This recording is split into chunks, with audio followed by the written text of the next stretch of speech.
Hello, welcome back. This is our second to last lecture. We are wrapping up. It's been a heck of a semester, and I know a bit of a whirlwind, so I am going to try to keep today's lecture as brief as possible. So hang in there, hold on, hold tight. You can always pause it and walk away. Unlike me, I have to do it all at once, but don't feel too sorry for me because I love talking and teaching about this art. Today we're talking about chapter 16, which is China and Korea prior to the end of the 13th century. So sort of up until what we consider the medieval era in European art. I'm going to share my screen. I don't know if you all have noticed this, but I do not tend to use notes. I think that it makes for a more natural conversation for me to be prepared and prepped, but not actually rely on notes, look at notes. I feel like if I have a difficulty in memorizing or keeping track of these dates and names and figures, then how can I task you with knowing them or memorizing them? So I stick to what I can remember and see as kind of the preeminent eras and areas. So bear with me though. I think that it is a little more difficult with art of China because of some of the pronunciation of names. They're less familiar to us in the West, in the US, but I try my best. And one tip that I have that I use, that if you ever have a presentation in class or having a discussion and you want pronunciation of names, I just Google, and you can look up, there's Forvo is a really good one, and you can listen to the pronunciation of the names in English, US English, British English, and also in the native language, a native speaker. So it's very helpful just to kind of familiarize yourself. The other thing is, though, too, if you're ever giving a presentation, just say the names with confidence. And if, as a professor, I'm not going to correct you. It's just with practice, with familiarity, these names become kind of second nature. And it is also, I mean, there's regional dialect and accents as well. So me being from Michigan might pronounce things differently anyways than someone from Arkansas in the South. And we have to kind of take things with a grain of salt, because if we think about, even for us, an example for context is the word Renaissance would be Renaissance in Italian, and for Brit English speakers, they say Renaissance. So there's just so much differences, right? So kind of keep that in mind. Today we're talking about China. China is just a vast, geographical, diverse region.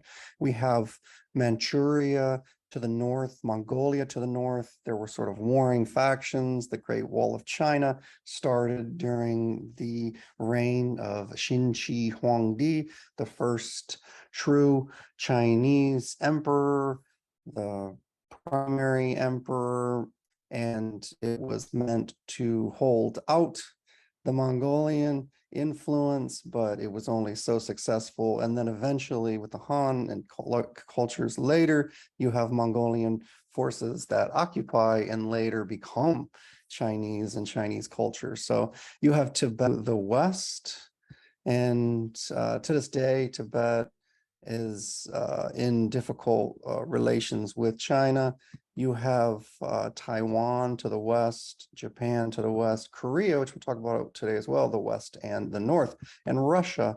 Look at this. Russia touches our modern day conception of Russia, touches the tip of North Korea. So you have a large, diverse space if you're thinking about different cultures, people in this region, and can be intermixed. The purple lines here, this shows, so the height of the Chinese emperor during the Tang dynasty, which we'll talk about the Empress Wu Zitan in the Tang dynasty today, a really interesting pivotal figure. And you can see that the extent of the Chinese empire during the Tang dynasty is here in orangish color. And then today, modern China actually encompasses a much larger geographical area. So these are different eras, different regions, different control. We're talking about over 20,000 years of Chinese history today. We start prehistoric in the Neolithic age. And so similar to the Neolithic age that we've already explored in England with like sites like Stonehenge, or Paleolithic, like sites like Lascaux in the West, or in Africa with the Apollo 11 caves. These were ancient people, prehistory, that had the urge to create. And story, I like to keep art history kind of within a framework of connecting points. So here's an idea for one way that I like to represent this aspect of Chinese art is thinking about materials, the concept of materials and the concept of spirit. So what is the essence of these materials? So we'll really explore that today, and we can see this. So this is just key characteristic of Chinese art in general is the material and how that becomes a vehicle to explore spirit and ideas. What's the nature of these materials? So we'll look at that with ink painting. We'll look at that with some decorative arts, such as silk. What's the nature of the material? What is the spirit of what it describes? And we see that with clay as well. And if you talk to Jamie Berry, he is truly an expert on this. But these are prehistoric Neolithic ceramic vessels, some of the most advanced for their time in the world. So we know that in different find spots throughout the globe, in South America, in native cultures in North America, in Western culture, in Greek culture, and also in Chinese culture, that these ancient people were all making, and the Etruscans were all making clay vessels independent of one another. But the Chinese were way ahead of their time. Some of the first kiln-fired ceramics. Now, these here are not kiln-fired, but some of the first kiln-fired ceramics existed in China first. And we know this because of carbon dating, and also some of the first wheel thrown. So using a wheel, so a potter's wheel that you can push a pedal to make it spin, or someone else could just be spinning it by hand while you're forming a vessel. Different way of coil slab building things together, hand-built forms versus wheel thrown to make things very perfect and symmetrical. In seeing these early culture that are pre-dynastic, the first dynasty predates even the first emperor, but these are pre-dynastic, pre-dynasties. This is each of these ceramic vessels would have a different function or purpose. Let's talk about materials for a minute. There are two main types of clay that the Chinese use and perfect and do before anyone else in the world. And that is, there's earthenware, which earthenware is a slower drying material. It's clay, and it's fired at, well, first of all, they air dried them originally. Then when they developed the idea of firing them in a kiln, they realized they could produce a bigger range of thicknesses and also decoration. The slip, so slip is a vocab word. Slip is a thinned down clay, a watery substance, a liquidy version of the ceramic clay that has been mined from the earth. You can take dirt from near a riverbed, blow the dirt, and you're going to come into clay, and then you can process that clay, get any impurities out of it so that it doesn't explode in the kiln or give you a rough textural surface. they would paint on that slip, and then as it fires in the kiln, they could add things to it, substances like iron oxide, burn at a different rate, or fire at a different rate, drying wise, than the other clay, and it would change, oxidize, color. So we still do this today. Decoration, look at the style of these. Here we see like an anthropomorphized figure, but most of these are abstracted. And so the first type is earthenware, and that is clay that is, once it's fired, still remains a little softer touch, and it's porous. So if you tried to hold water in it for a long period of time, the water would eventually seep out of the clay. The second type is stoneware. Stoneware is fired at a much higher temp.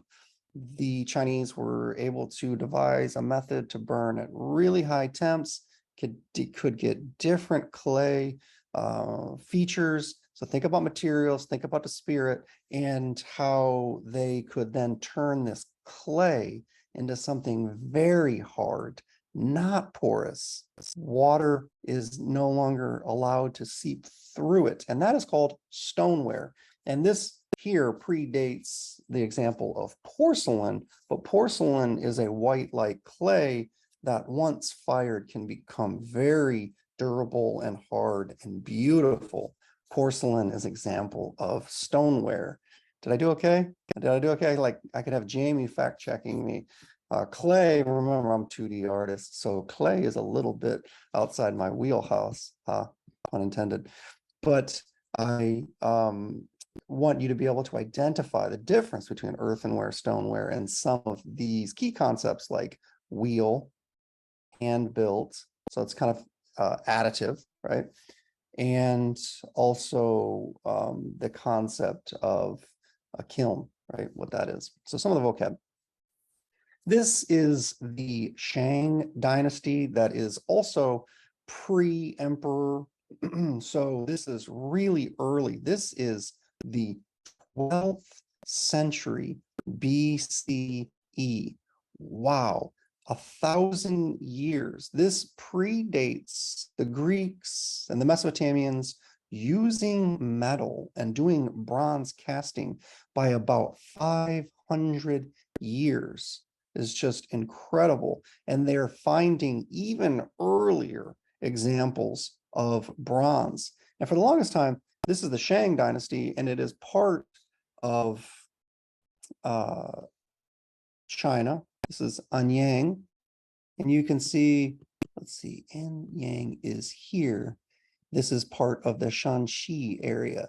Down here at the same time, this was a different dynasty that coexisted, different culture. And now people would say, like, around this time, it was very rare to find, we've not uncovered a lot of figurative sculptures, or even massive, large sculptures, because this in particular is 6 inches tall. But this is changing, and there's recent excavations that have taken place. This is in Sanxinbu, which is further south. And at the same time, they were producing monolithic, monumental, large bronze figurative sculptures. So this concept of like a one story, one linear progression from smaller objects, more and more figurative, bigger and bigger, is just completely flattened and turned on its head, because here at the same time we already have big, huge figurative bronzes. So that was the art history that I learned. It was like animal, abstract, animal, and then eventually figurative, small clay, small bronze, and then eventually large. So this defeats that. But what is staggering to consider, that these two separate cultures existing at the same time in China region are making bronze pieces by molds. Wow. So this is called a guang. A guang is a wine pouring vessel, could pour adult beverages, libations. This is the Bronze Age in China predates the Bronze Age, post-Neolithic European, Western civilization, as I mentioned, by a few hundred years. Usually the Chinese did it first. Paper, printing press, ceramics, bronze, fireworks, really, really interesting lineage in terms of the technical advancements that happened.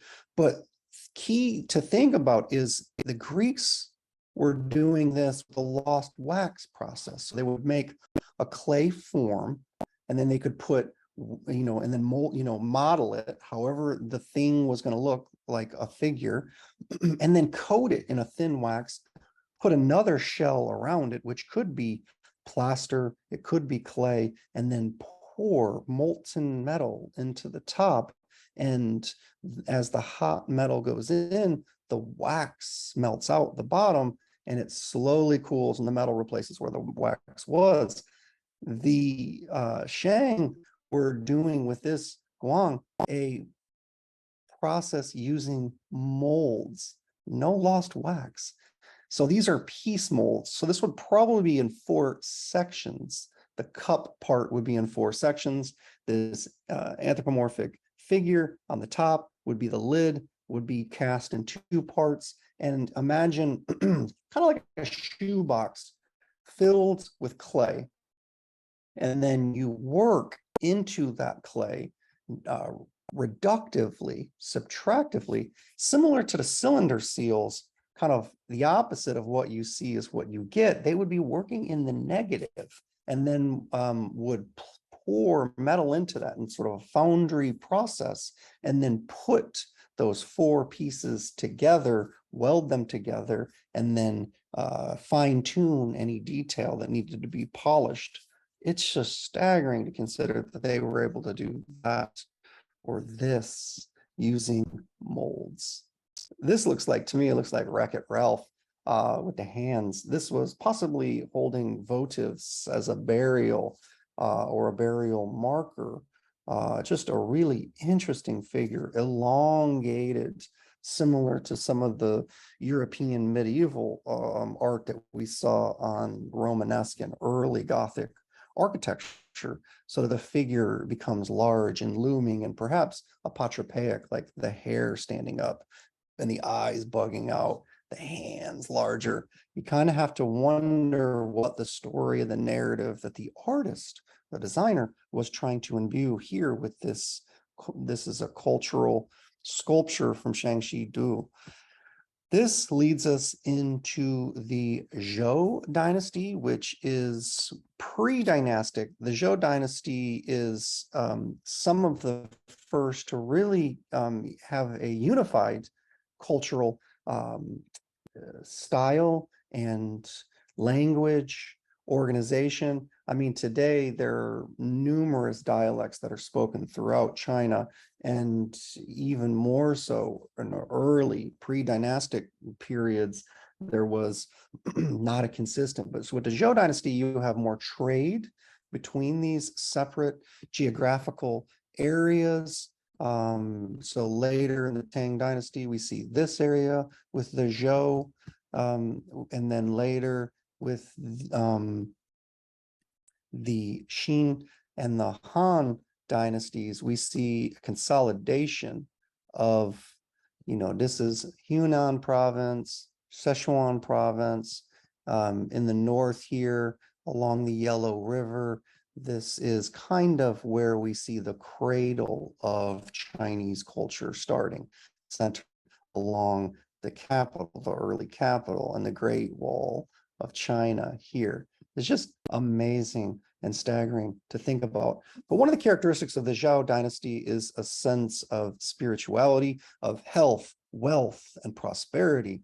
Think about if you have all of these warring factions and differences between ethnic groups trying to coexist, trade, get along, creating a sense of order, where might you look for help? And this is a sense that they were looking towards the ancestral spirits to guide them. And this is called a bi disc, which represents the heavens. It's a circle. These are incredible to think about. These were used without metal tools. This is nephrite, which is actually jade. Jade is a type of nephrite. Nephrite, we typically think about as being jade as being like a really nice kind of emerald, pale jade, sage, mint greenish, light mint green color. But nephrite and jade actually comes in a wide range of colors, hues, shades, tints. And this in particular, 6 inches tall, not huge, but actually epic and monumental because this was made without metal tools. This was stones carved with other stones and sandpaper.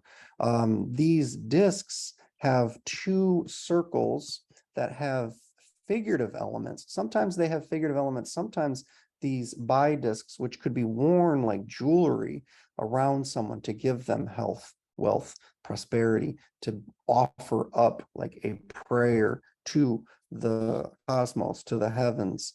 And they would have 2 figurative elements, 1 circle in the inner here with a dragon, and then the outer circle here with the dragon, but it's a series of concentric circles. So you see circle, circle, circle, circle, but even these dots, it's just impressive to think about. This looks 3D printed, y'all. It's very thin, like a coin, 2-sided, a bi-disc, sort of binary, and it represents that idea of health and wealth in the heavens. And if I ask for guidance from my ancestral spirits from the heavens, perhaps too, I can have health, I can have wealth, I can have prosperity, but a sense of peace, a sense of balance. And that's where we get the bi or the 2 from.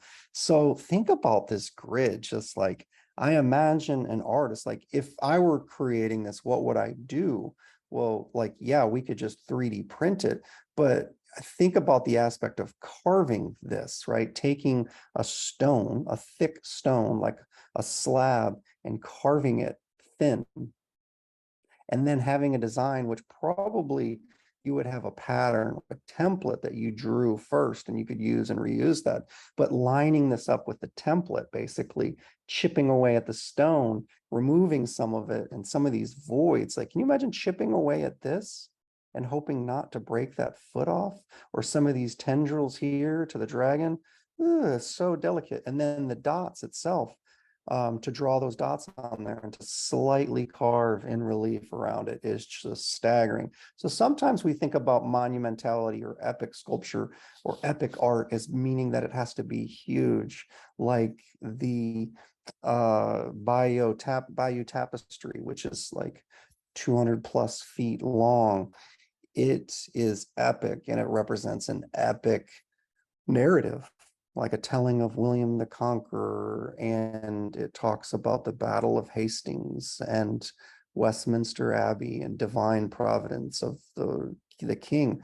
It represents an epic narrative, or Trajan's column as being epic, the battle of Trajan, the emperor, and the battle against the Dacians, which is in modern day Romania. But you can also have epic artwork that is small, that is intimate, that is handheld, that is personal, that is private, because it represents the here, the now, the future, and the distant past, all culminating in one sweet, delicate, intricate, hand-formed piece.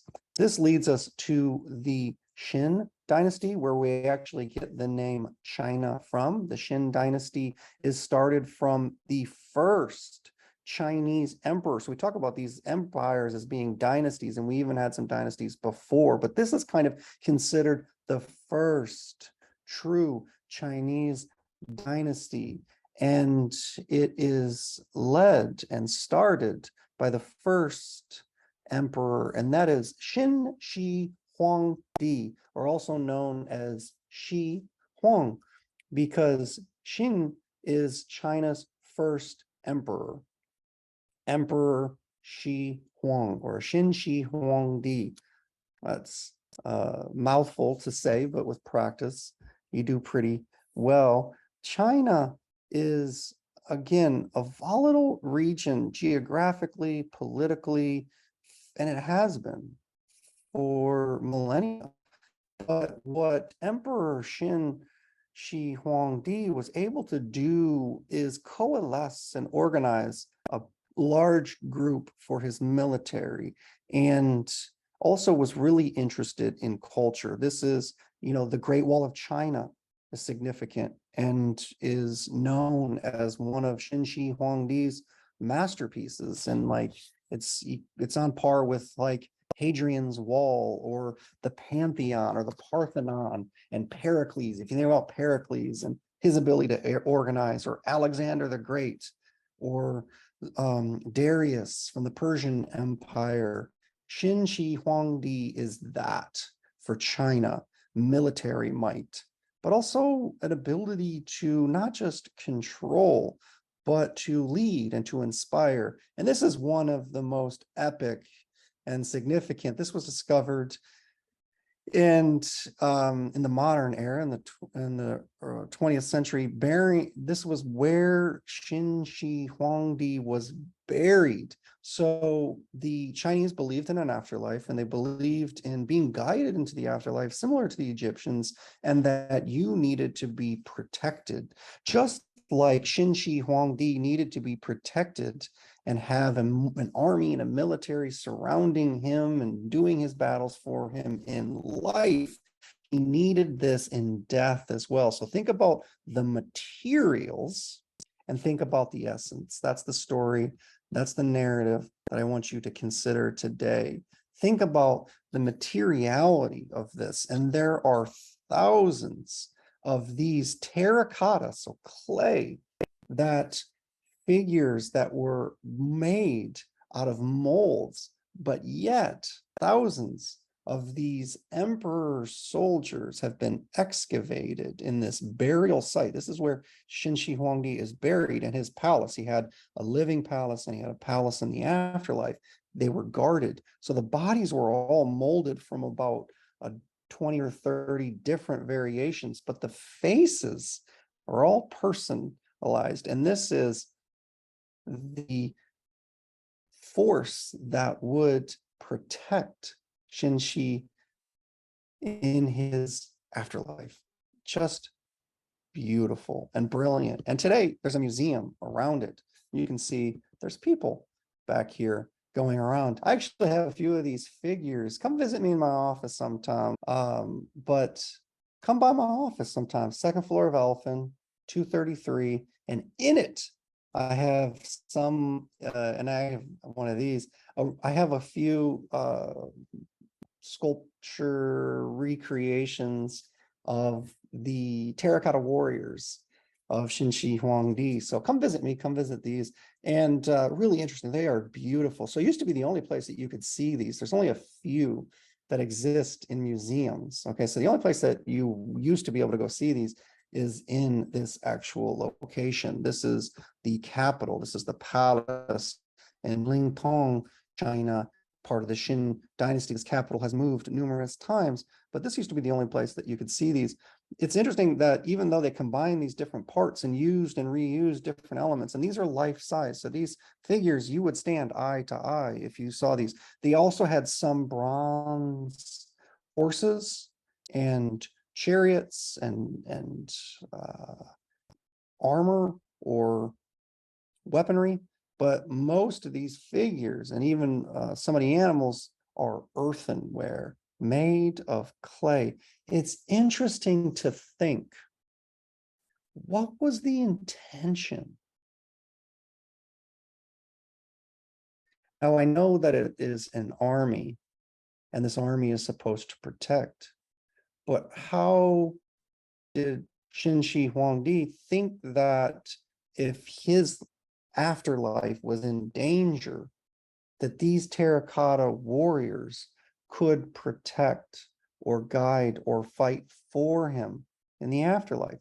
After all, they are static. They're not dynamic. They don't have movement. But perhaps it's like the Ka, the spirit that the Egyptians believed was imbued with the effigy. That is perhaps why the artist and Qin Shi Huangdi insisted on individuality in these warriors. So they have different expressions, different facial features, and perhaps there's a bit of lifelikeness even in the stiffness and the non-dynamic, the static, stoic, trapped, frozen in time terracotta warriors of Qin Shi Huangdi. It's just staggering to think about the monumentality and the epic nature. Materials, spirit, nature. This is, so Qin Shi Huangdi was kind of ruled with an iron fist. He was known as being cruel, but also charismatic in the fact that education was important, government was important, finding people's strengths, and then saying, you would be good at this, you would be good at this, the sort of history of governmental workers. But the problem was his son becomes the leader in his aftermath. And this is the problem with hereditary monarchies or emperors by lineage, because his son was much more despotic. And after his death, there was turmoil, there was revolts, there was revolution. And the Han dynasty is what it comes right after the rule of the son of Qin Shi Huangdi, because of the corruption that was seen as people selected for nepotistic reasons, as opposed to what Qin Shi Huangdi had imagined their strengths. So the Han Dynasty sort of imbues that idea of roles and being not necessarily elected, but chosen based on strengths and organizational skills, being hired for all the right reasons. But the Han Dynasty is also significant for its cultural expansion as well, for an emphasis on decorative arts, beautiful art. This was a marquise of Dai. This is found in a tomb. What is a marquise? A marquise is the wife of a marquis or marquise who was an important someone of high stature, and the marquise, the female, would be also married and could even be a widow, a survivor of this important officer or elevated position.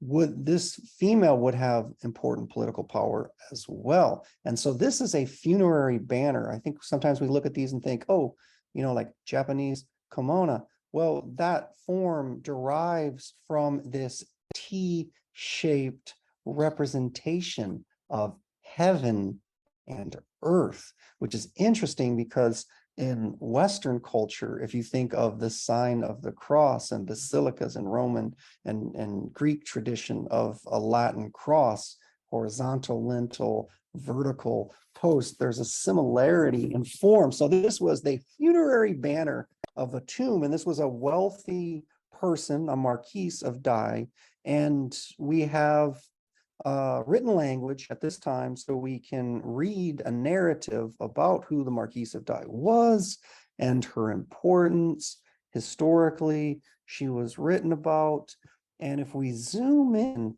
there is the material. So let's talk about silk for a second, and then there's also the spirit or the essence, the narrative of what's happening. There's the raven and the sun here. There's a frog or a toad and a moon here, a snake-like beast in the heavens, and two dragons representing the aspect of health, wealth, prosperity in the heavens. And these are two guiding forces that are greeting the Marquise of Dai in the afterlife here. So this is Earth. This is the Marquise here in life under this temple-like structure.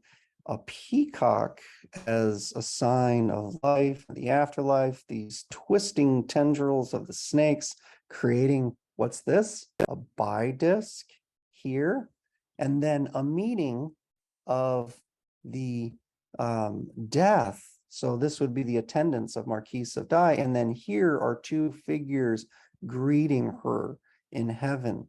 And this is interesting here to think about the cosmos, the heavens, the sun, the moon, and the duality, the sort of binary aspects, the bi-disc of good, evil, right, and wrong, a sort of balancing of justice, but also a guiding. Silk. Let's talk about materials. Have you ever thought about silk? I have a silk shirt. My wife thinks it's hideous. It's pretty rad. It's got a really cool pattern on it. But silk is very rare. It's an ancient material, but the Romans and the Greeks got it from China. So these are silk worms. If you were a farmer and you harvested silk worms, you would also have to have a mulberry farm. Think of it rather as neighing. Oh my gosh, it's making a sound. It's almost singing as it's flying. It's a beautiful metaphor for the life of this general.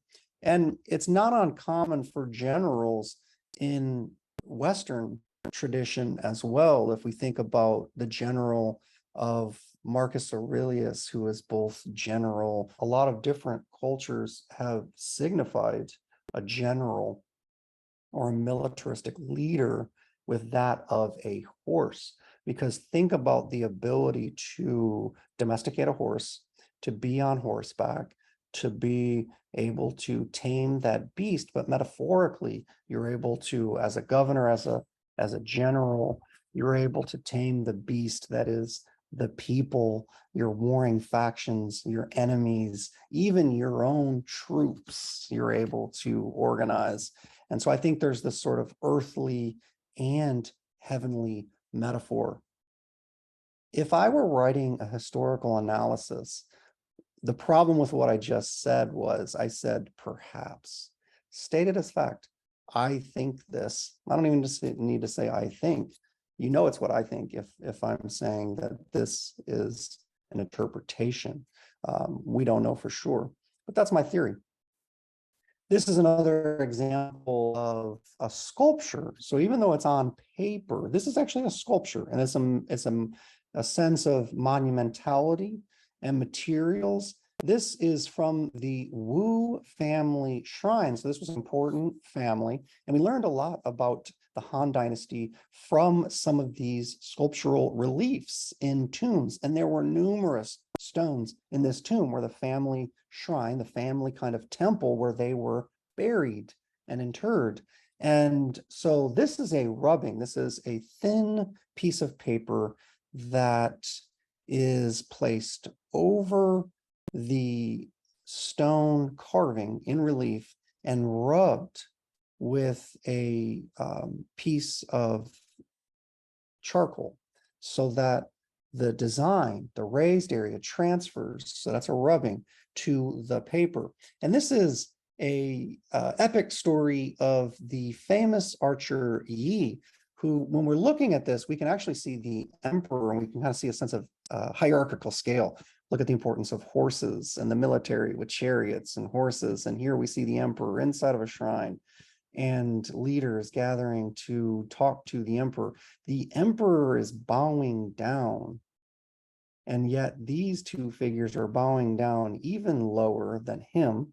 And this figure is standing, and yet even though he's sort of crouched down, he's even taller and more massive. So we see hierarchical scale. I love this beautiful tree with the birds, which were seen as symbolism for nature and the concept of a militaristic rule. Think about birds and the peaceful nature of birds, but how do you get that peace?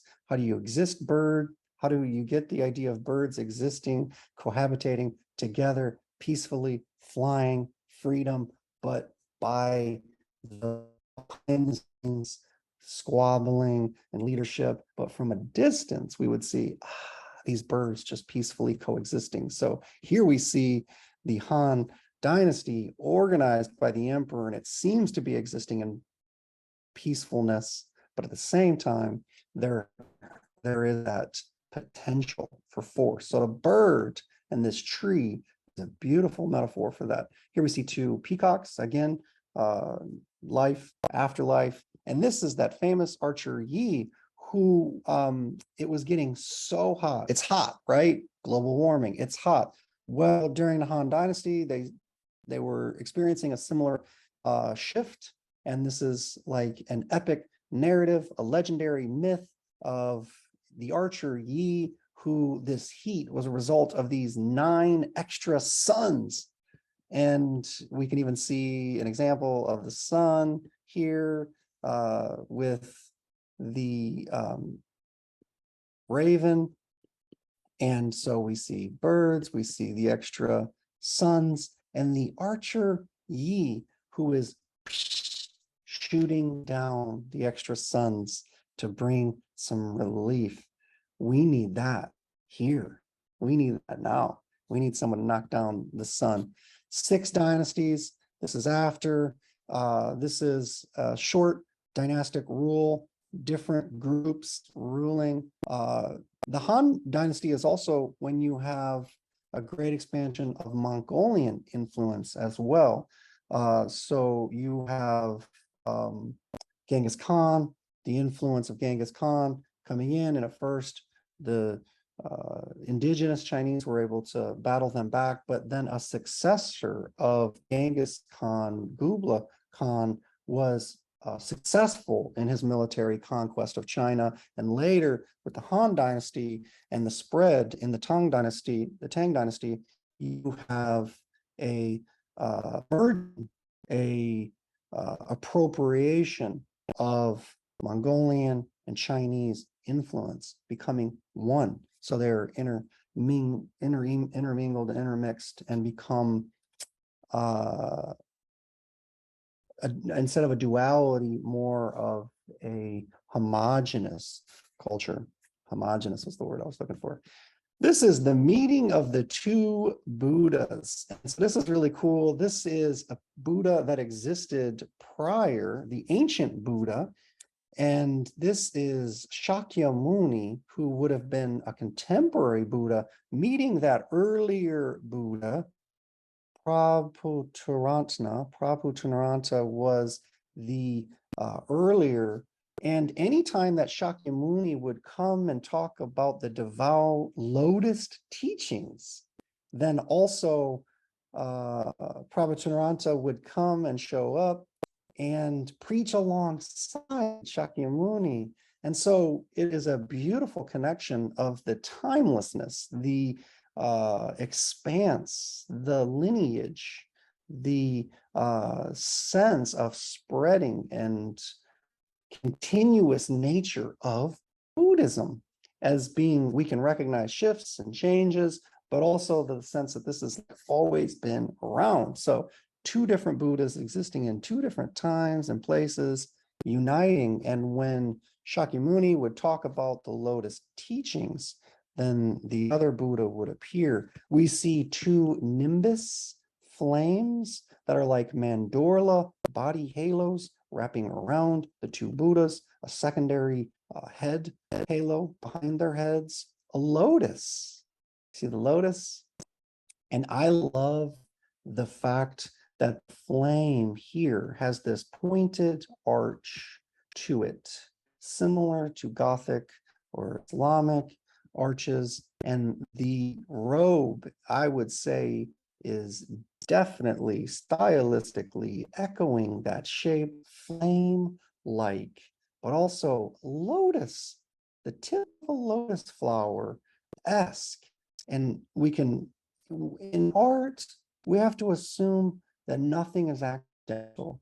In art, we have to assume that everything was intentional. And if it was intentional, what was the intentional? And I propose that this was meant to represent the tip of the lotus flower. And we see that form echoed in the nimbus flame mandorla behind each of the two Buddhists.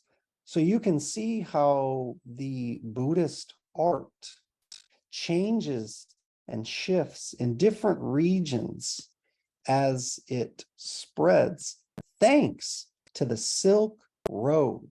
So the Silk Road was pivotal in not only transactional goods such as silk, hence the name, the Silk Road, this trade route that connects the East to the West, medieval Europe to Mesopotamia, to the Persian, to the Chinese, to the Greeks, all of these trade areas. And they were not only responsible for things such as incense and spices and art and artifacts like clay to get to further flung places, but also the spread of language, the spread of ideas, and the spread and the proliferation, certainly, of the Buddhist religion going from India, Indica,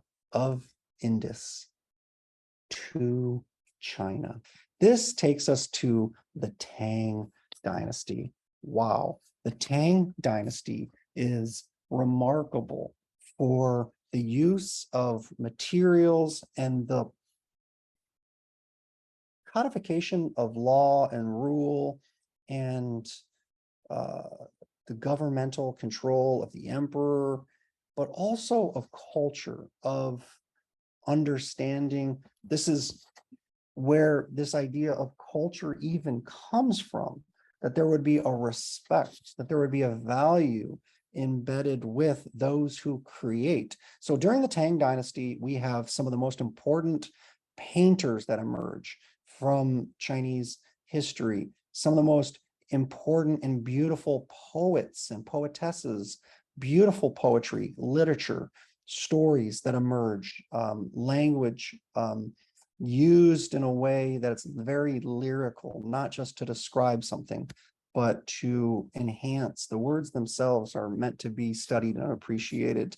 The Tang Dynasty was a very powerful dynasty, a coalescence, a coalition of rule and reign, known as great economic growth, prosperity, peace, and proliferation of the Buddhist faith, and manifestation of epic, monumental, larger than life art. So this is kind of like looking at the pyramids during the Egyptian culture of like those three big, huge pharaonic temples of Menkaure, Khufu, and Khafre. Is that impressive that I know those three pyramids?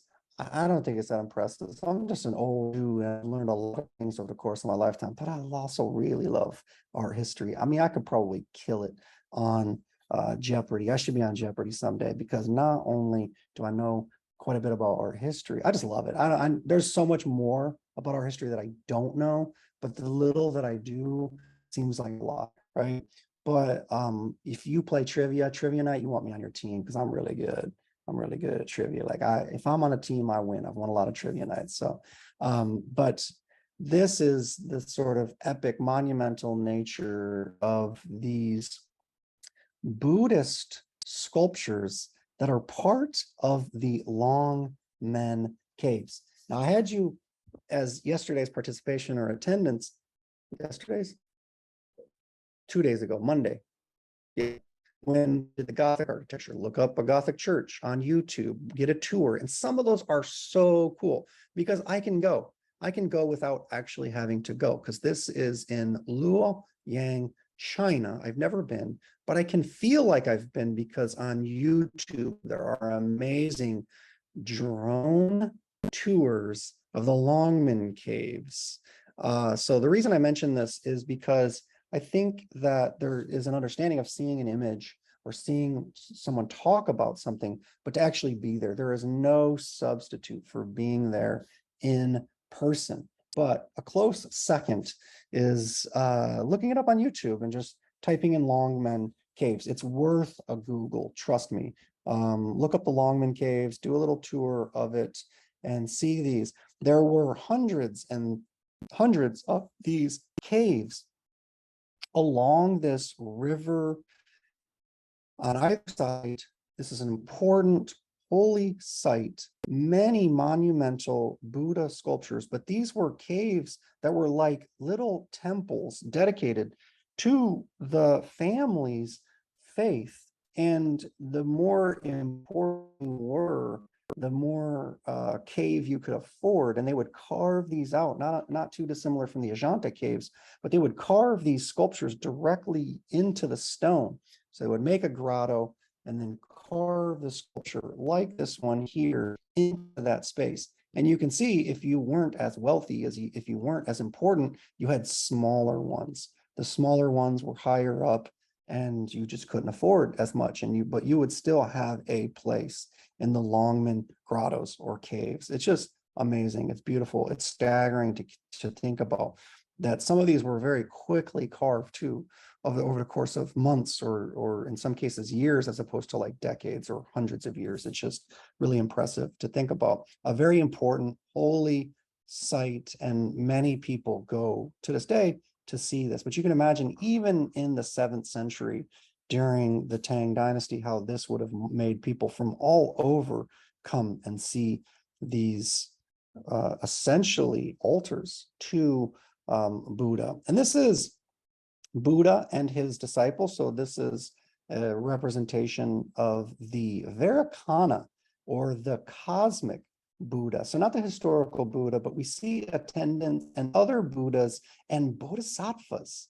What are bodhisattvas? Remember I told you that before? A bodhisattva is one, and a Buddha is just an enlightened one. A Buddha is us. It's a person that becomes enlightened and stops this ever ongoing cycle of being born and reborn, reborn into the cycle of this life, which is suffering. And if we want to surpass this suffering, the only way to end this suffering is to become enlightened, to achieve nirvana, to stop this reincarnation. And so a bodhisattva gets to that enlightened period, but stops and doesn't become a Buddha and stays here as a servant to the people to help them enlighten. So it's a really interesting self-sacrifice for the bodhisattvas that we can see alongside the Vairocana Buddha, who produced this. So again, think about material and think about spirit. Think about the spirit that clings to this location, this site, and you can only see these in situ, and they're still in their original locations. Wow, they're beautiful. But think about the spirit that clings to these materials, the stone that's carved. Who was the patron? Who commissioned these? The Empress Wu Zetian. Wu Zetian is the only sovereign leader in all of Chinese history, one of the most important women in all of history. And she ruled for over 40 years. It was only until she was a badass.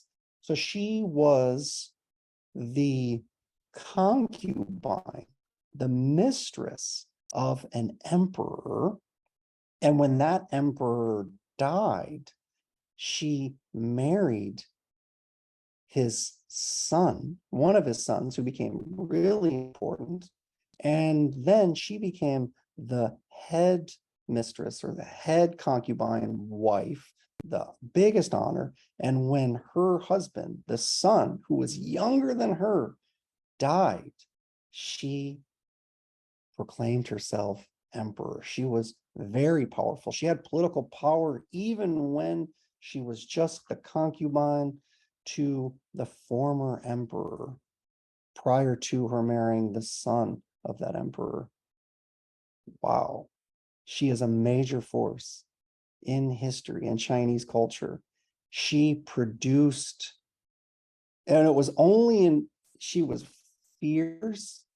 She was also a poet. She wrote. There is a monument dedicated to her in China. that was never finished, because even in her historical record, people wanted to negate her power.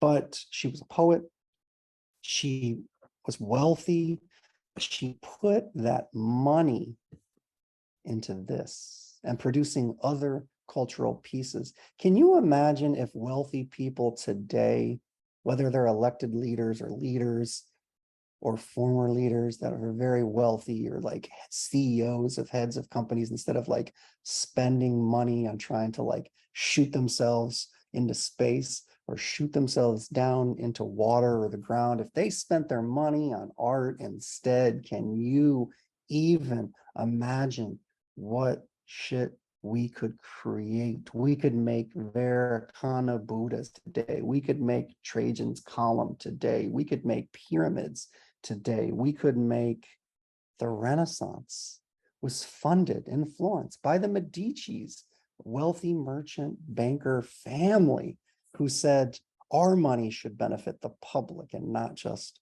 ourselves. That is so different. Now, we do have philanthropists like Steve Jobs, right, who put a lot of money into education, or Bill Gates, for instance, has put a lot of money, a lot of philanthropy. One of my former students who works at Google now, Chin Yi, she's really high up in Google. She was a Bill Gates scholar. She went to Lyon College, and she was a benefactor of this patron, Bill Gates, who funded students from all across the United States. I think he picked like 12 a year, and she was one of them. And she went to Lyon College, and now she works for Google as like a senior diversity project coordinator. Whoa, really cool. But I think that today, these wealthy billionaires don't produce art, or aren't worried about producing art for the public good. Maybe they're selfish. I don't know. Maybe that's my perspective. Just a thought. But Wu Zetian, Wu the Tan of the Tang dynasty, Wu of the Tang dynasty, ain't nothing to F with. A little Wu-Tang reference there for you. And Wu-Tang Clan did not get their name from Wu Zetian, but that would be pretty cool if they did. Wu-Tang actually comes from the name Wu-Tang Clan comes from a martial arts movie, but comes from the name comes from a holy mountain in China. But that was a reference for y'all who follow Wu-Tang. Temple structure. This is one of the oldest temple structures. It's just amazing to think that this is partially terracotta boat-like roof structure on top of a wood shell, and that this still exists from 782. And this is massive. This is really, really large temple in China. And this influences later what we'll see in pagoda temples as well. This is also from the Tang dynasty. So we have monumental art. We have important temples being built, materials, spirit. This is from a tomb. I love these. These are so beautiful. I've seen a few of these in person. They have a collection of them in the British Museum, and they're large. They're larger than you would think. They're about the smaller ones are this size, about 2 feet tall, and they range to about 3 feet or 4 feet tall. They come from tombs, and it's a neighing horse. And I think they're beautiful. What is going on here with these spots and these splotches and this glaze that is dripping down the horse? This is glazed earthenware. Remember, now at this point during the Tang Dynasty, these potters knew how to make stoneware, but it wasn't important for this to be stoneware. This is earthenware. Some of their artistic objects stayed earthenware as opposed to being stoneware, which would have been, things that they drank out of or carried things. But this is intentionally naturalistic. It's both realistic in the sense of we can actually identify this breed of horse, and the Chinese were really good at domesticating horses, training them, breeding them, and different breeds represented different. They were significant for this one would be good at pulling heavy load. This horse would be good for riding. This horse would be good for just breeding for companionship, for having around, for farming.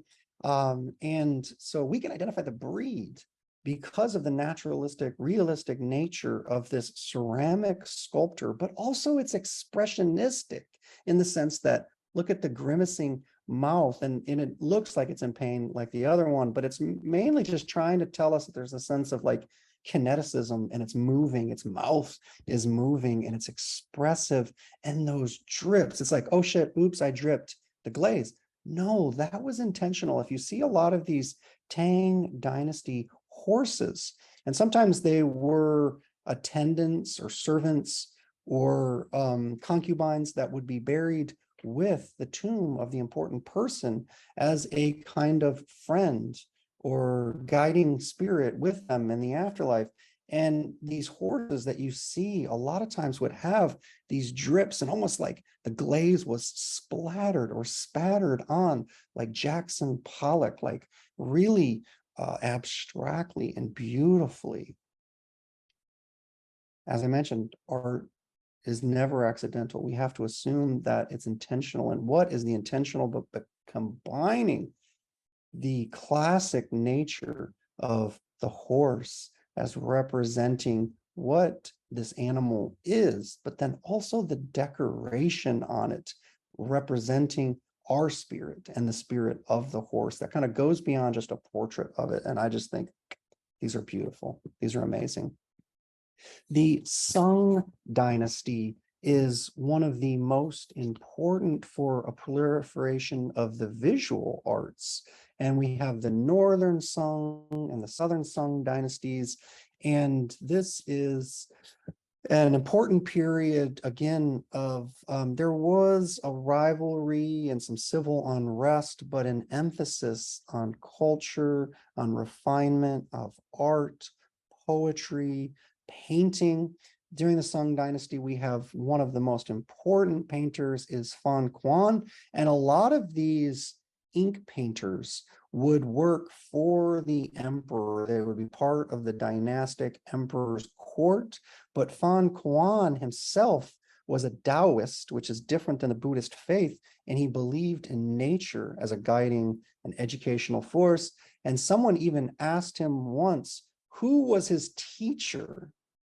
This is ironic too, because this was dedicated as a gift to his teacher.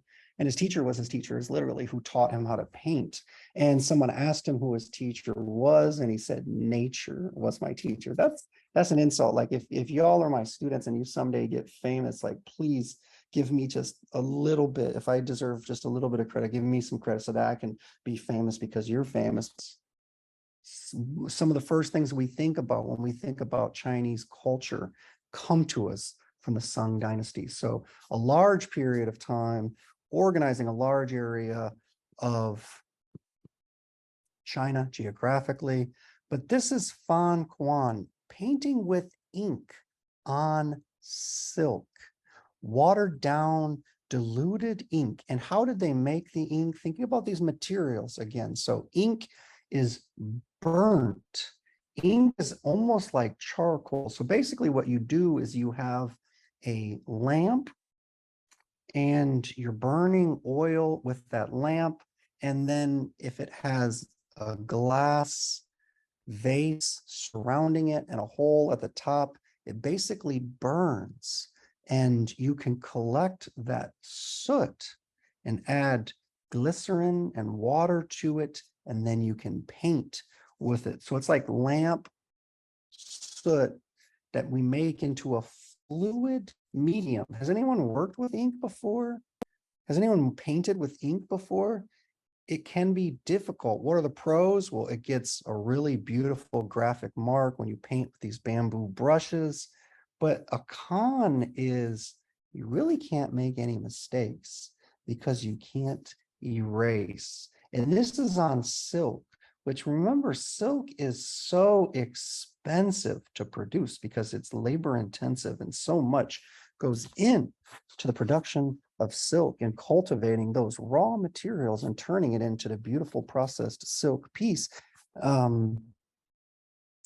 If we look close, it's just even producing this silk and then the fact that there's ink. So think about the materials, the spirit of those materials.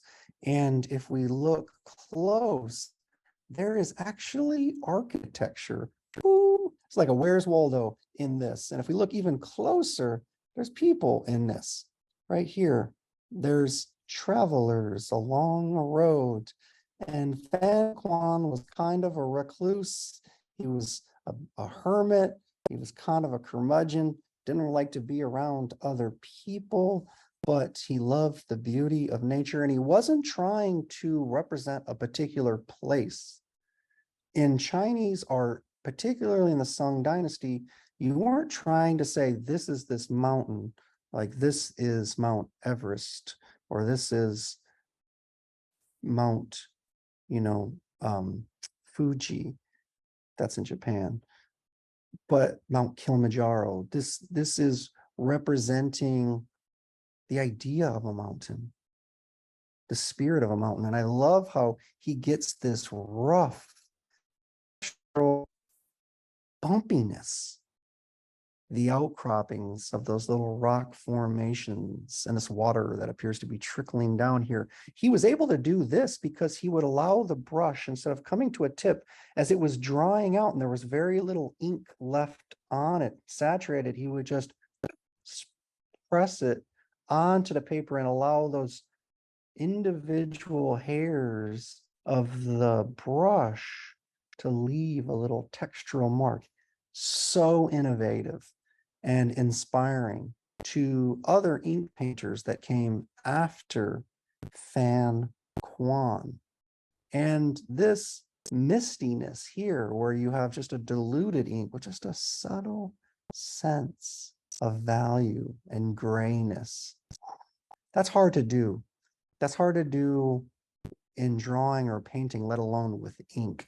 And he does it beautifully, so that there's a contrast between the silhouette of this hill and the steamy kind of misty background, and then the space of the mountain behind it. It's a really nice interplay right there of positive and negative space. And then this river-like, stream-like road that these travelers are passing along. It is like saying, go out in nature, get away from architecture, get away from the people, and go be one with nature. This is a really interesting painting. This is a poem and a painting by Huang Zeng, who is an emperor. So this is the emperor Huang Zeng, who was an artist and also the emperor. And this is an appearance of cranes at his essentially like dedication. This is a temple in the tradition of what we saw during the Tang Dynasty. It's an expansion of it in the Sung Dynasty. Large temples with these terracotta roof made of wood and dedicated to Buddha, Buddhist temples. The poem on the left and the cranes as they're painted, and this is colors painted on silk. Oh, one key characteristic that I want you all to know is there are different types of paintings, and the surface, or what we would call it a substrate, the format for these paintings, there's 4 different types. The first is a hanging scroll, which we see here. So this would hang on a wall. Even though it's 7 feet tall, it is still meant to be somewhat personal and intimate, a gift to that teacher. And so that person would reflect on that piece. It wasn't meant as public art, it was meant as a gift for one person, and they could become engrossed in this composition and lose themselves in the painting and see themselves in the painting, becoming one with it. And by proxy, becoming one with nature. So one type is hanging scrolls. These would hang on a wall. The second type is scrolls, hand scrolls that would be meant for 2 or 3 people to view at one time, and they would roll up. This one in particular, and I've had an opportunity to see some of these in person. It's beautiful. You would only see one particular section at a time. So it's like reading a book. It's like flipping through the pages, but instead you're rolling up and scrolling through, like scrolling through, like on your phone. And you would roll up one part and unroll the other. And so it's almost like a passing of time, like a movie that you're witnessing, like a dynamic story unfolding in front of you, literally unrolling in front of you, unfolding. And so there's hanging scrolls, hand scrolls, fans. So fan painters was a thing, and they were very sought after for their skills. That would be a functional uses. And then albums or narratives, stories like in a book. So those are the 4 types of scroll. And then another one that becomes an important part of painting in the painting tradition later in the Sung Dynasty is screens. And these mostly, all 4 of those are mostly done flat.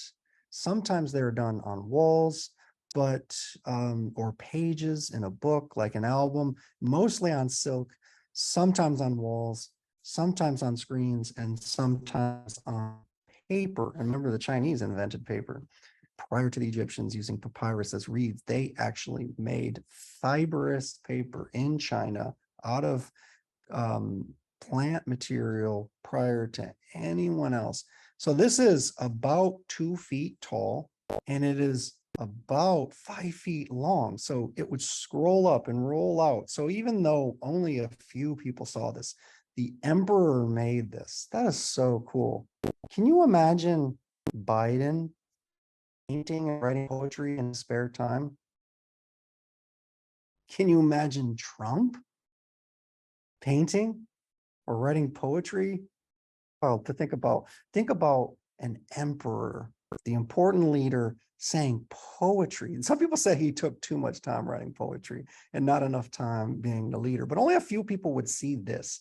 But the auspicious cranes appeared while he was essentially dedicating this temple, and it's kind of like a sense, almost like a coronation of his emperorship. And he saw these cranes as a sign, as a divine sign, blessing his rule, blessing this temple, blessing him, and saying, see, even the cranes, even these spiritual aspects support my leadership.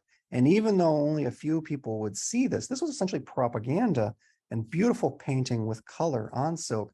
And there were poster banners that were recreating this poem and this scene that would have been seen throughout the Chinese Empire. So it's propaganda telling like our king, our emperor is divinely appointed, not just an emperor by choice, but by divine providence. This is beautiful stoneware, so porcelain-like stoneware. Those 2 types, earthenware, low-fired, remains porous, stoneware fired at a much higher temp.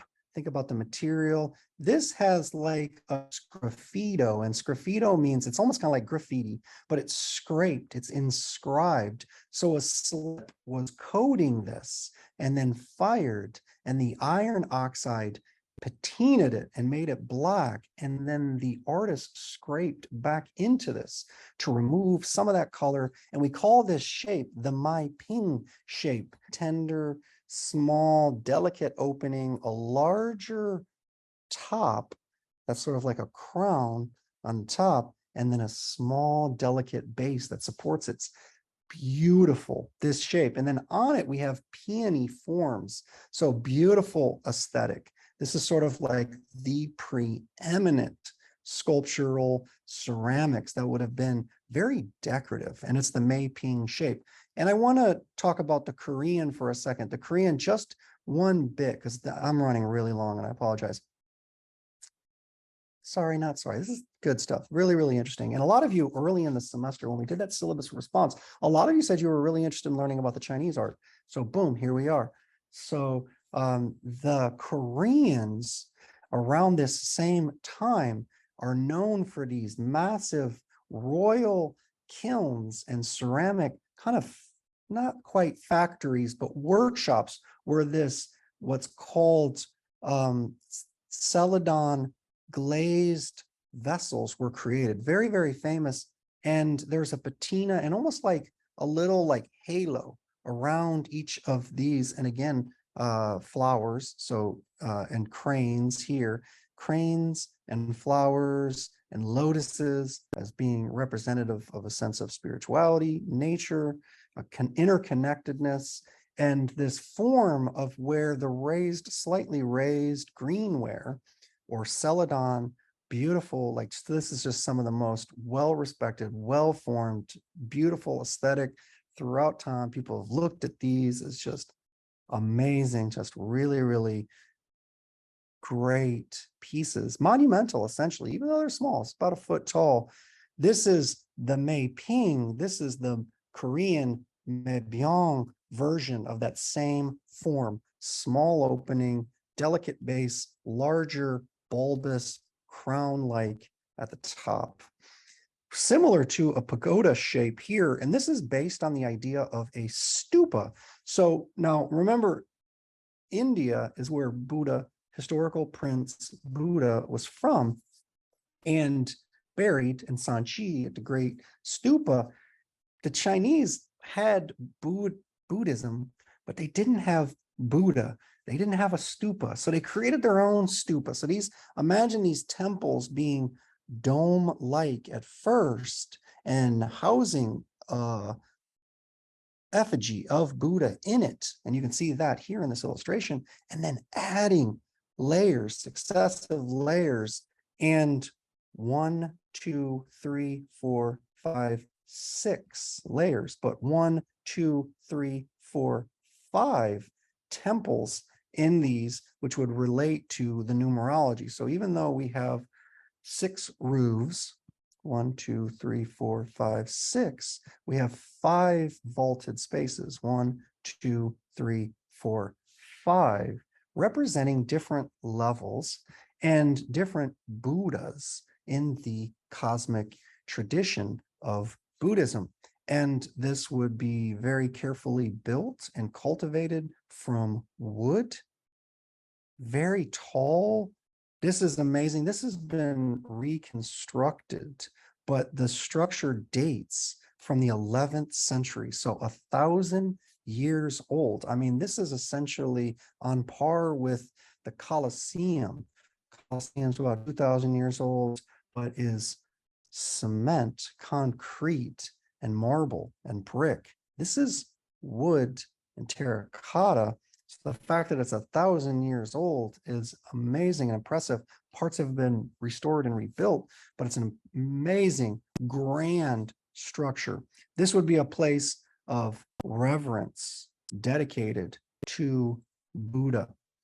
In the Southern Sung, we have a different style of art where we see man and nature, a commonality with the Northern Sung in terms of like, look at nature for respect.